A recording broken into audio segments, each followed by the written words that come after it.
As you know, March 18th is a big day for Shelby County, and I believe we're at a critical juncture for our communities, for our school districts, and most of all, for our children. Over the last 3 years, I did some math over the summer or over the weekend, and over the last 3 years, the schools in Shelby County have lost over $7 million in state funding. That's about $1.5 million here in Shelbyville alone. And I woke up this morning to the headline in the Decatur Herald that says, "School cuts potentially devastating." So not only that $7 million, but there's obviously more to come. And when budgets get tight, just like at home, school districts, we do two different things. First of all, we look at how we're going to cut spending. And each district represented here, and really districts all over Illinois have done that, looked at how we can cut spending. You know, what can we do without? What can we cut without hurting our children's education? We've all had to make those tough decisions. But the other thing we do is start prioritizing our spending. And when it comes to prioritizing our spending, those things like our facilities get put lower and lower on our priority list. So we start doing things like to help us get by, make do. And just in Shelbyville, and I know each superintendent can speak to their own building, but when the roof starts leaking, instead of replacing the roof because there is no money, we just try to patch it. In Shelbyville, our heating system at the high school is 65 years old, and instead of replacing it, we just try to patch it and get by. We had 3 boilers originally, now we're down to 2. We're using the other 2 for parts. Our unit ventilators in our classroom quit regulating the heat, so when we can't regulate the heat, we open up the windows to deal with the overheating. It's those things that each district does to try to maintain. We all have aging facilities, and we just put those things on the back burner and basically try to get by. So I'd love to take all of you on a little field trip in all of our schools, and I know some of you have been. My boiler room is becoming quite the place to go, but we have a very short video that just kind of highlights some of the districts here in Shelby County and some of the facility needs that we're looking at. So that just kind of gives you an overview of just some of the things that our county schools are facing and some of the things that this 1% sales tax could help us remedy. It's been estimated that the 1% sales tax could generate about $1 million, and that would be shared among all the districts based on how many students we all have living in Shelby County. We all have that list of things to do that is never ending, and this money could go a long way to helping us prioritize that. At this time, I just would like to open it up to anybody who would like to speak based on, if you're a parent, a business owner, an organization, if you're here representing an organization, anybody has any comments, or one of the other superintendents would like to speak, about their own building needs. Tad, would you like to start? You just introduce yourself. Sure. Good morning. I also would like to reiterate Denise's appreciation for your attendance today. My name is Tad Mayhall. I am a homeowner, landowner, business owner, and parent of 2 small children here in Shelbyville. And, I've heard a lot of the good and the bad when it comes to the sales tax issue. And I was asked by Denise to specifically help get involved and to spread the message on why this needs to take place. And if the video and the items in here weren't enough, I think we also have to take into consideration the learning environment for the children. We could look at the heating issue and everything else, but I think that our children today are due the same level and quality of facilities than those that have come and gone through the years prior. It's hard enough sometimes to keep children focused, as I well know, on getting their homework done and everything else, and that's in good environments. But when they have to sit there and worry about whether being too cold or too hot, whether there's water coming down the walls, it really detracts from their level of education. It's no fault of their own, to the educators, or even to the administration. It's just simple fact that we're human and we have distractions. And these children need the best possible quality education. That includes the best facilities possible. We're not asking for people to give us brand new schools. We're not asking for brand new facilities. We're simply asking for better upgrades and better improvements than the Band-Aid fixes that we've been allowed to do for many years on these systems and these facilities within our schools. Most of us that own a home would not wait 60 or 70 years on our home to start doing some of the basic improvements on our homes. And again, with the administration and the school districts here, they've done a wonderful job through the years with the resources available to make the needed replacements and improvements to the schools. But you get to a point in time where, money is cut and you've cut your expenses to a point where you can no longer cut anymore and you have to find additional revenue.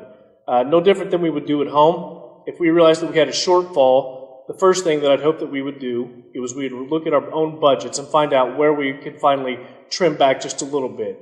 And I can speak to fact knowing that these districts have done that.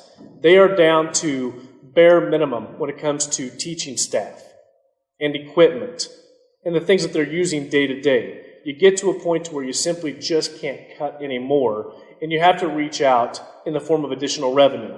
Now, if this was our household, we could easily just go out and try to find a second job. Being a school district, we don't have the ability to raise additional funds any other way except to look for alternative means of revenue. In this case here, all other means have been exhausted. The only way to do this is to have a 1% sales tax that shares the wealth equally. You'll pay based on what you buy. That means those that rent will help us pay for these expenses as well, since they aren't paying property taxes. But I think it's time that we step up and do what's right for our children. If we do not do this, our communities will see families move elsewhere, where the improvements are being made. And then there'll be a certain time when we don't have to worry about the facilities because people will not want to raise their families here in this school district, in these districts, because we don't have proper facilities. And it's an investment in our future, in our children's future, but also the future of our communities. Nobody, including myself, wants to pay any additional taxes. But if there was one tax that I knew that I really wanted to pay, and I'd even pay more than the 1%, is for these schools and the investment in our children and their future to make sure they have proper facilities to have a quality education right here in Shelby County.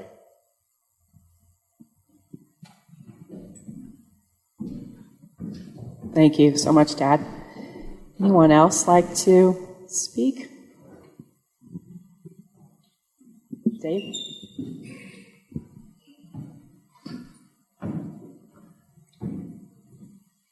My name is David Young. I'm the coordinator for the Economic Development Council here in Shelby County. Schools are the glue that hold our communities together. It keeps that cohesiveness and gives us a sense of identity. Without these schools, our families are going to move someplace else. They're going to go someplace else. If you weigh all the options that you have to pay for this project, any project in any school, it comes down to two things. You can either increase your real estate taxes, farm property taxes, or you can allow this to be paid for in an equitable manner, like Mr. Mayhall said, through a sales tax. Everybody has to pay that way. We have to remember that schools were given to us by our forefathers. My parents went to this school. I went to this school. My children went to this school in Shelbyville. I want to see it stay here. I want to see it give us a better education tomorrow than it is today in a building that is safer than it is today.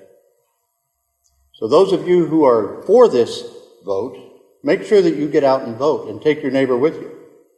Those of you that are against it, stay home. Thank you, Dave. Okay, thanks so much. Anyone else? Mark?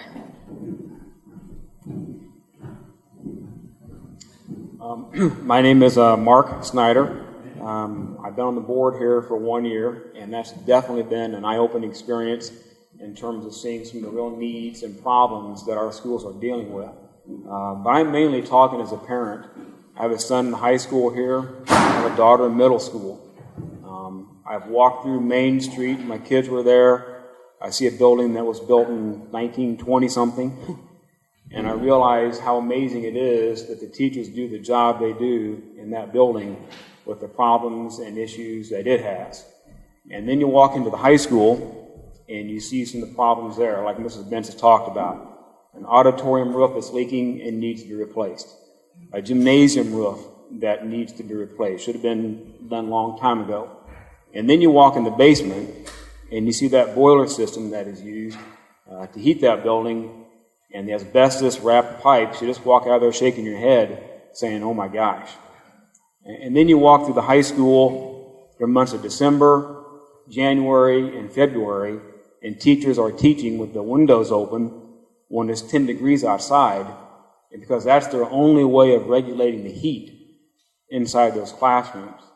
And something needs to be done. And anybody with common sense knows that the longer we put this off, the more expensive it's going to be. And there are real problems that need to be dealt with.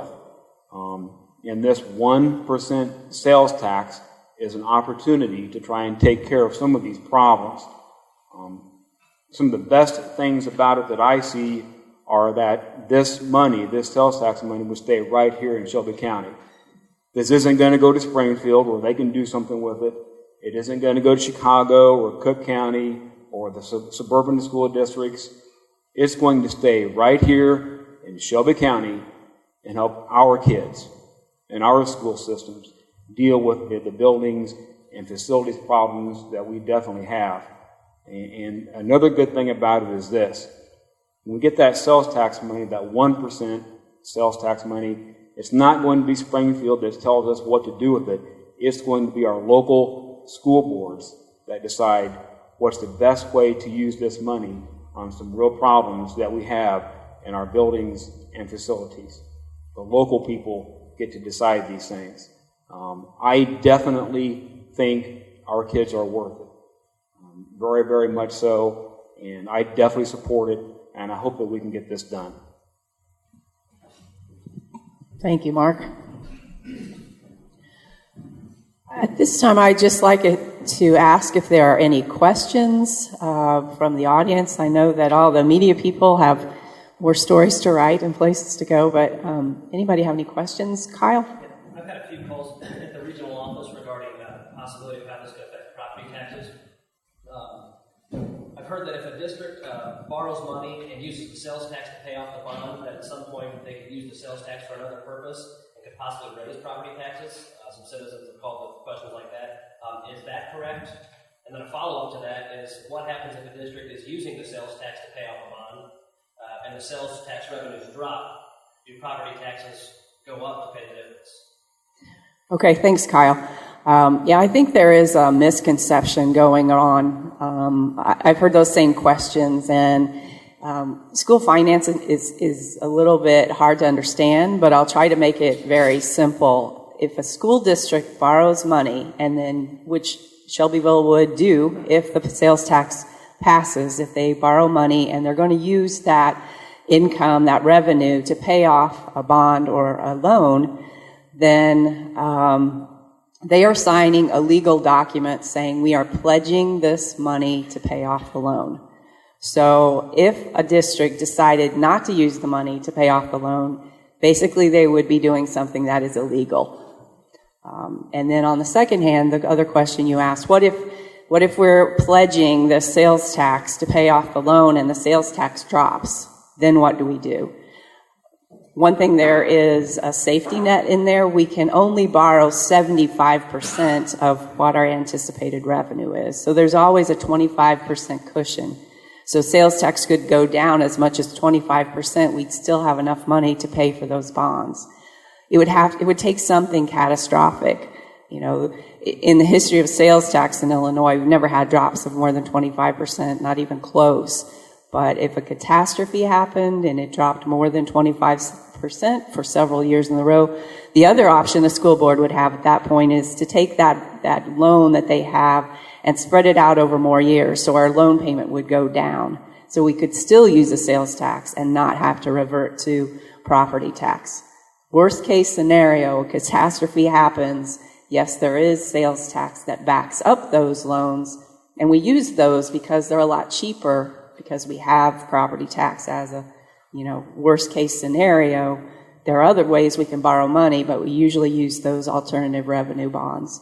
There's many, there's safety nets in there. It's a legal document. We can't just decide not to pay our loan payment. And I think that a lot of people out there are under that that misunderstanding that the board could decide to use the sales tax in any way they wanted to, and that's not legally possible.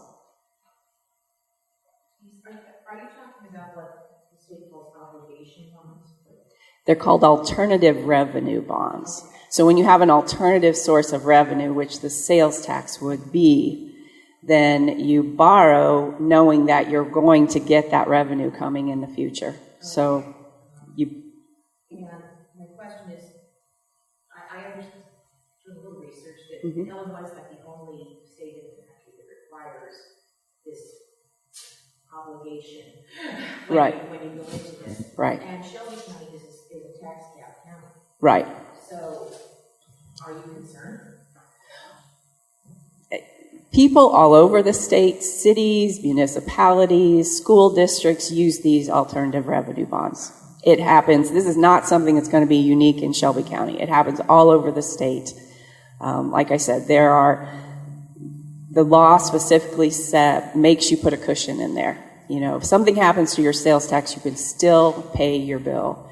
The property tax is a backup, and it's only there, like I said, in case of a catastrophe. And in case, even when we're under tax caps, property tax is still there as a backup. But we could issue a different kind of bond, something called a debt certificate, which doesn't have property tax as a backup. But we pay a higher premium on the interest if we do that. So there are several ways. Yes, that's just one way. The alternative revenue bond is just one way. Do other counties have similar things as proposed here? Do other counties already have something in place? Yes, Macon County, Champaign County, as far as the sales tax, both have sales tax. Christian County is already passed. Effingham, Coles is on the ballot. Douglas is already passed. Thanks, Kyle. So we're kind of being surrounded by counties all around us who are already collecting at 1% to go to their facilities. So when we go to shop in Champaign or to the outlet mall in Tuscola, we're already helping them with their facilities. If we have this in Shelby County, people who visit here, people who visit the lake can also come and help us fund our facilities. Any other questions? Denise, one of the misconceptions that I run into in conversations with other individuals is that they think this tax covers everything that you would be purchasing, every common item. And I really think that particular aspect of this problem has not really been given to the public or understood by the public yet. Okay. Specifically, what are an overview of items that will be taxed? Okay. It's easier to talk about what won't be taxed. Thanks. The law calls this a non-essential sales tax. So they recognize some things that are essential and they eliminate those from the tax. So things like medicine, prescriptions, and over-the-counter medicines are not taxed. Things like titled vehicles, cars, trucks, trailers, anything like that is not taxed. Farm equipment, farm inputs, seed, fertilizer, those things are not taxed. Groceries are not taxed. So they consider those are essential things and those are not part of this 1% sales tax. The other thing, and the other thing like services, they don't have a tax now, so they wouldn't be taxed under this also. kind of the rule of thumb is if you're not in one of those exclusions, if that thing you're buying is taxed now, it'll be taxed under this sales tax. Can it be assumed then that if this tax does not pass, that repairs are going to be made regardless? You're going to come up with the money to make the repairs on these roads. I guess I'm getting around to this, in my mind, these extracurricular activities that are involved with schools could be cut. And I think there's a lot of uninformed individuals that don't think these curricular activities are important to these kids, and they are. It's every bit as important as the ABCs that they have these extra things going on. I've been involved in my previous community, this community, with a lot of school activities out there. And I can attest that it's nice to be able to say, you know where 60 to 100 kids are every night. You know where these children are. You know where these kids are. They're not out roaming the streets. They're involved in a controlled atmosphere where they're involved in this program that they feel very proud about.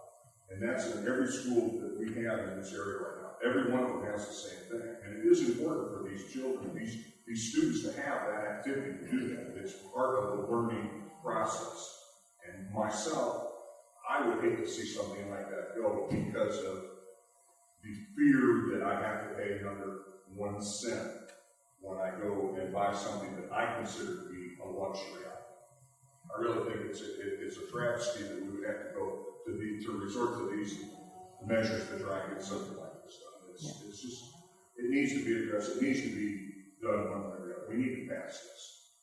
I don't know if that turned into a question or a statement, but I'm like, yes. Yeah. Yes. I was involved in my high school days with extracurricular activities.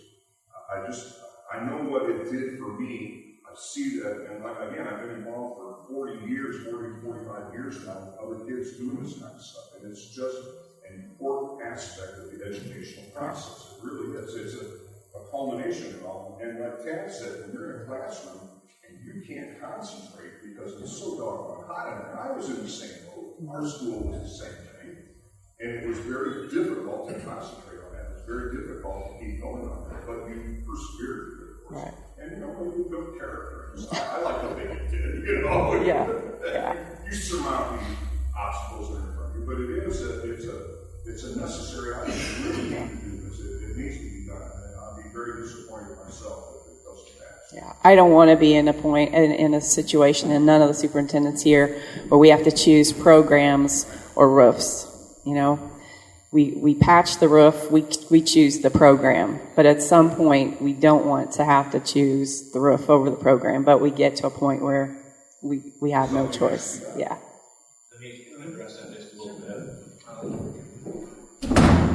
My name is Darrell Gordon. I'm the Calvin-Herrick superintendent. And you bring up a very strong point. Yes, I sure can. Can you see me better? Okay. I think that's a very good point, and as Denise says, no superintendent sitting here wants to make that decision of what cuts are going to be made in programs. But unfortunately, Calvin-Herrick, it's already happened. It has already happened. There is no music. There's no band. There's no art classes. And they are very important. We need those. We absolutely need those. We have a 5th grade class since 2 years ago that has 34 students in it.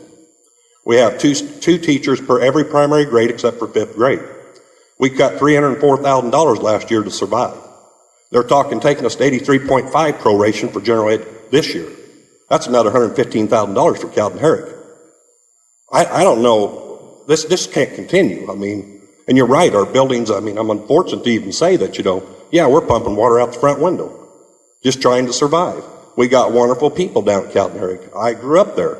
I mean, I went to every one of the buildings through school. We consolidated. I was the first class in 7th grade. I'm very invested in my community. And so are the people. And the people in Shelbyville are. And the people in Stu Straws are. Pana, every one of them, a week with A&M. You know, we have got to do what we can to survive because we're not getting the help from the state. And sometimes, I mean, our teachers are doing wonderful jobs. We cut $20,000 out of our budget in supplies. How much longer can teachers operate that way? And I love what everybody here has said. If we don't put students first, we might as well just hang the shingle and move on. I argued with my father 7 years ago, sitting on the steps at his house at Calvin. He worked at Caterpillar for 34 years and farmed.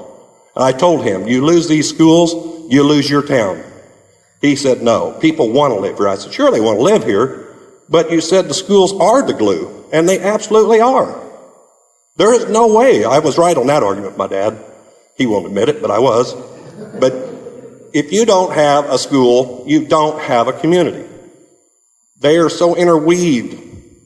And I just wanted to get my little bit in there because, these things are already happening. And we have patched and patched and patched. And we're getting to the point there's no patching anymore. We here in Springfield, why don't you consolidate? Consolidate 5 broke schools? What do you get? Still a broke school. So, they're not giving us the answers to fix this. They're just taking away from us all the time. So, I just wanted to say, if we don't put students first, and we don't care about our kids, not only is our villages, our communities done, our counties, our state, and our government's done. It's ridiculous when we don't care about kids. We put new prisons up, and yet we won't invest in our own schools. And I kind of got on my soapbox, but I just had to say that, and I thank you, and that's how I feel. All right. Thank you, everybody, for coming. And as far as the media goes, if you'd like to talk to any of these people, I'm sure they'll hang around if you want to get some more quotes or ask more questions. Once again, thank you so much for coming and helping us get this really important message out. And don't forget to vote March 18th. Thank you.